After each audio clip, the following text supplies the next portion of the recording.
সকালে আমি ঘুম থেকে উঠে আমার সব কাজবাজ সেরে আমি পুজোটা দিয়ে নিচ্ছিলাম তখন। আজকের দিনটা আমাদের জন্য অনেক ভালো ছিল। তার কারণ হচ্ছে আমরা পরিবারের সবাই, আমার ছোট মেয়ে, বড় মেয়ে, আমি, আমার হাজব্যান্ড সবাই হচ্ছে একসঙ্গে আজকে একাদশীর উপবাস ছিলাম। এটা আমার বড় মেয়ের প্রথম একাদশী, এর জন্য আজকে দিনটা আমাদের জন্য অনেক বেশি স্পেশাল ছিল। সবাইকে হচ্ছে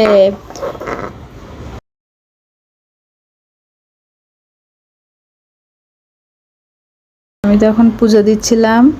আমার এখন হচ্ছে পুজো দেওয়ার কাজটা শেষ। পুজোর কাজ শেষ করে এখন আমি রান্নার কাছে চলে গেছি।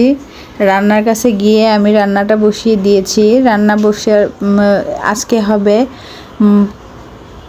একাদশীর মহাপ্রসাদ।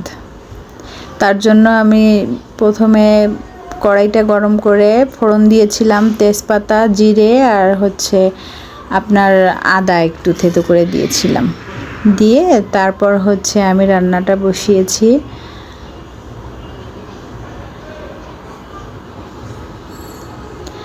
আমার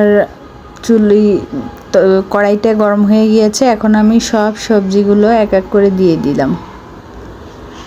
সবজিগুলো দেওয়ার পরে আমি হচ্ছে সবজিগুলো সিদ্ধ হওয়ার জন্য একটু সময় অপেক্ষা করব।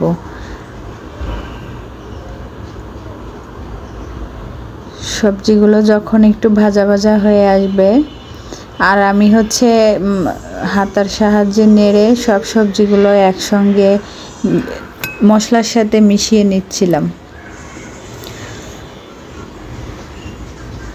আর একাদশীতে তো অত বেশি মশলা ব্যবহার করা যায় না।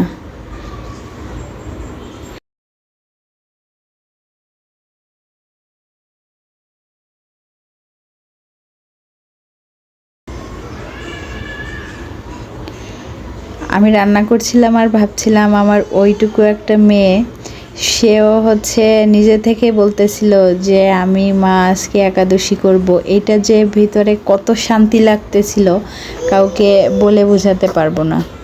যে আমার ওইটুকু একটা বাচ্চা, সে বলতেছে মা আমি একাদশী করব। আমি আবার ঢাকা দিয়ে দিলাম। এখন আমি হচ্ছে ঢাকনাটা খুলে সবজির ভিতরে একটু লবণ দিয়ে দিলাম। আর আজকে সবজিতে কোনো আপনার হলুদ আমি ব্যবহার করব না।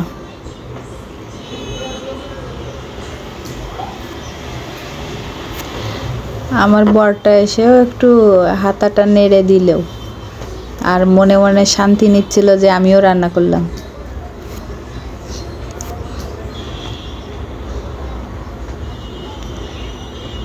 আমার সবজিগুলো সিদ্ধ হয়ে আসতে পারে। এখন আমি জল দিয়ে দিয়েছি। জল দিয়ে দেওয়ার পরে আমি কয়েকটা কাঁচামরিচ দিয়ে দিলাম। কাঁচামরিচটা দেওয়ার পরে আমি আবার ঢাকনাটা দিয়ে ঢাকা দিয়ে দিচ্ছি। 10 মিনিট পরে এসে আমি হচ্ছে ঢাকাটা তুললাম। আমি সব কিছু আপনাদের ওইভাবে ডিটেলসে দেখাচ্ছি না, তার কারণ হচ্ছে তাহলে আমার ভিডিওটা অনেক বড় হয়ে যাবে।